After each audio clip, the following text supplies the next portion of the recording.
Today is day 11 of reading through the Bible, New Living Translation, chronological order. Today's scripture is from the book of Genesis. Genesis chapter 30, starting at verse 25. Heading, Jacob's wealth increases. Soon after Rachel had given birth to Joseph, Jacob said to Laban, "Please release me, so I can go home to my own country. Let me take my wives and children, for I have earned them by serving you. And let me be on my way. You certainly know how hard I have worked for you." "Please listen to me," Laban replied. "I have become wealthy, for the Lord has blessed me because of you. Tell me how much I owe you. Whatever it is, I'll pay it." Jacob replied, "You know how hard I've worked for you, and how your flocks and herds have grown under my care. You had little indeed before I came, but your wealth has increased enormously. The Lord has blessed you through everything I've done. But now, what about me? When can I start providing for my own family?" "What wages do you want?" Laban asked again. Jacob replied, "Don't give me anything. Just do this one thing, and I'll continue to tend and watch over your flocks. Let me inspect your flocks today, and remove all the sheep and goats that are speckled or spotted, along with all the black sheep. Give those to me as my wages. In the future, when you check on the animals you have given me as my wages, you'll see that I have been honest. If you find in my flock any goats without speckles or spots, or any sheep that are not black, you will know that I have stolen them from you." "All right," Laban replied. "It will be as you say." But that very day Laban went out and removed the male goats that were streaked and spotted, all the female goats that were speckled and spotted, or had white patches, and all the black sheep. He placed them in the care of his own sons, who took them a 3 days' journey from where Jacob was. Meanwhile, Jacob stayed and cared for the rest of Laban's flock. Then Jacob took some fresh branches from poplar, almond, and plane trees, and peeled off strips of bark, making white streaks on them. Then he placed these peeled branches in the watering troughs where the flocks came to drink, for that was where they mated. And when they mated in front of the white-streaked branches, they gave birth to young that were streaked, speckled, and spotted. Jacob separated those sheep from Laban's flock, and at mating time he turned the flock to face Laban's animals that were streaked or black. This is how he built his own flock instead of increasing Laban's. Whenever the stronger females were ready to mate, Jacob would place the peeled branches in the watering troughs in front of them. Then they would mate in front of the branches. But he didn't do this with the weaker ones, so that the weaker lambs belonged to Laban, and the stronger ones were Jacob's. As a result, Jacob became very wealthy, with large flocks of sheep and goats, female and male servants, and many camels and donkeys. Genesis chapter 31, starting at verse 1. Heading, Jacob flees from Laban. But Jacob soon learned that Laban's sons were grumbling about him. "Jacob has robbed our father of everything," they said. "He has gained all his wealth at our father's expense." And Jacob began to notice a change in Laban's attitudes towards him. Then the Lord said to Jacob, "Return to the land of your father and grandfather, and to your relatives there, and I will be with you." So Jacob called Rachel and Leah out to the field where he was watching his flock. He said to them, "I have noticed that your father's attitude toward me has changed. But the God of my father has been with me. You know how hard I have worked for your father, but he has cheated me, changing my wages 10 times. But God has not allowed him to do me any harm. For if he said, 'The speckled animals will be your wages,' the whole flock began to produce speckled young.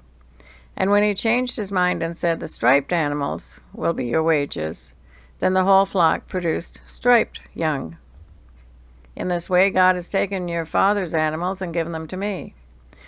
One time during the mating season I had a dream and saw that the male goats mating with the females were streaked, speckled, and spotted. Then in my dream the angel of God said to me, 'Jacob?' And I replied, 'Yes, here I am.' The angel said, "Look up, and you will see that only the streaked, speckled, and spotted males are mating with the females of your flock.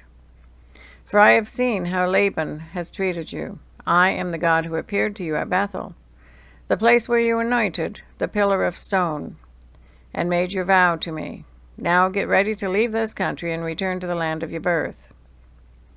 Rachel and Leah responded, "That's fine with us. We won't inherit any of our father's wealth anyway. He has reduced our rights to those of a foreign woman, and after he sold us, he wasted the money you paid him for us. All the wealth God has given you from our father legally belongs to us and our children. So go ahead and do whatever God has told you." So Jacob put his wives and children on camels, and he drove all his livestock in front of him. He packed all the belongings he had acquired in Paddan Aram, and set out for the land of Canaan, where his father Isaac lived. At the time they left, Laban was some distance away, shearing his sheep. Rachel stole her father's household idols and took them with her. Jacob outwitted Laban, the Aramean, for they set out secretly and never told Laban they were leaving. So Jacob took all his possessions with him and crossed the Euphrates River, heading for the hill country of Gilead. Heading: Laban pursues Jacob.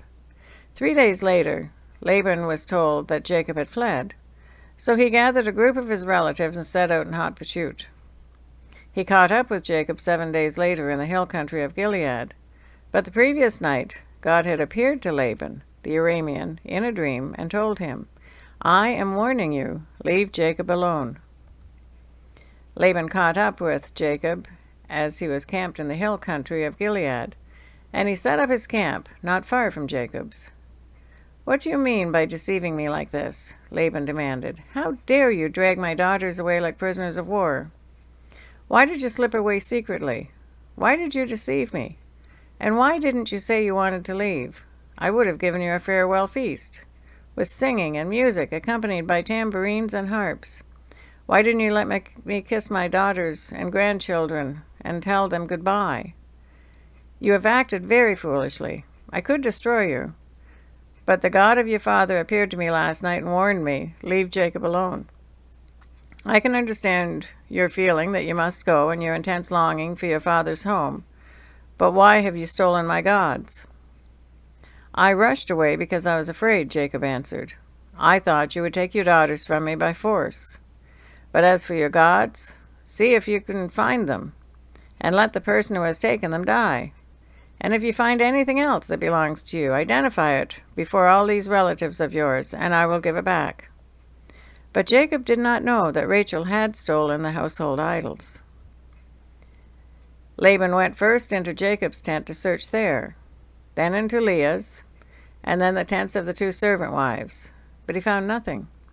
Finally, he went into Rachel's tent, but Rachel had taken the household idols and hidden them in her camel saddles, and now she was sitting on them. When Laban had thoroughly searched her tent without finding them, she said to her father, "Please, sir, forgive me if I don't get up for you. I'm having my monthly period." So Laban continued his search, but could not find the household idols. Then Jacob became very angry, and he challenged Laban. "What's my crime?" he demanded. "What have I done wrong to make you chase after me as though I were a criminal? You've rummaged through everything I own. Now show me what you found that belongs to you. Set it out here in front of us, before our relatives, for all to see. Let them judge between us. For 20 years I have been with you, caring for your flocks. In all that time, your sheep and goats never miscarried. In all those years, I never used a single ram of yours for food. If any were attacked and killed by wild animals, I never showed you the carcass and asked you to reduce the count of your flock. No, I took the loss myself. You made me pay for every stolen animal, whether it was taken in broad daylight or in the dark of night. I worked for you through the scorching heat of the day and through the cold and sleepless nights. Yes, for 20 years I slaved in your house. I worked for 14 years earning your 2 daughters, and then 6 more years for your flock.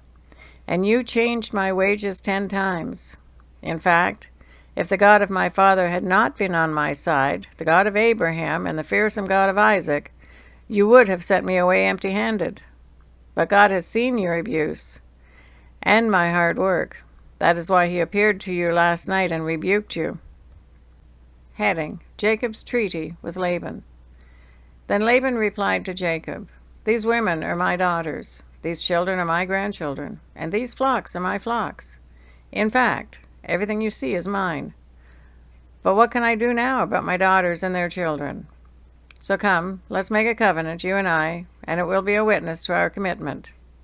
So Jacob took a stone and set it up as a monument. Then he told his family members, Gather some stones. So they gathered stones and piled them in a heap. Then Jacob and Laban sat down beside the pile of stones to eat a covenant meal. To commemorate the event, Laban called the place Jegar Seyadathah, which means witness pile in Aramaic. And Jacob called it Galeed, which means witness pile in Hebrew. Then Laban declared, This pile of stones will stand as a witness to remind us of the covenant we have made today. This explains why it is called Galeed, witness pile. But it is also called Mizpah, which means watchtower. For Laban said, May the Lord keep watch between us to make sure that we keep this covenant when we are out of each other's sight. If you mistreat my daughters, or if you marry other wives, God will see it even if no one else does. He is a witness to this covenant between us. See this pile of stones, Laban continued, and see this monument I have set between us. They stand between us as witnesses of our vows. I will never pass this pile of stones to harm you, and you must never pass these stones or this monument to harm me. I call on the God of our ancestors, the God of your grandfather Abraham, and the God of my grandfather Nahor, to serve as a judge between us. So Jacob took an oath before the fearsome God of his father Isaac to respect the boundary line. Then Jacob offered a sacrifice to God there on the mountain and invited everyone to a covenant feast. After they had eaten, they spent the night on the mountain. Laban got up early the next morning, and he kissed his grandchildren and his daughters and blessed them. Then he left and returned home. That is the reading for day 11, reading through the Bible.